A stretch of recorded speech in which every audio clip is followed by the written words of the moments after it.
केतल प्रश्न उठे जे आमको ओडिशा रे कोन मिलला तादरे ओडिशा रे कोन मिलले मु आपन को कहूची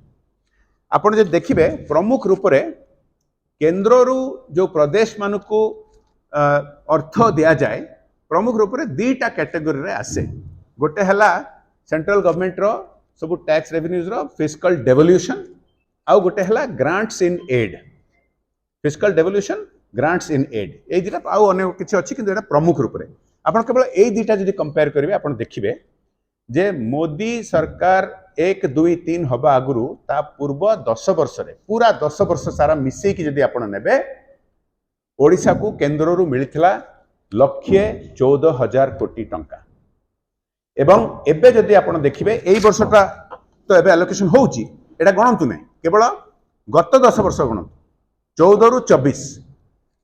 1,14,000 कोटी जगार 4,57,000 कोटी टंका ओडिशा को दिया जाइए 3 गुणा ठू अधिक आपण अनुमान करंतु मोर देन 300% इंक्रीज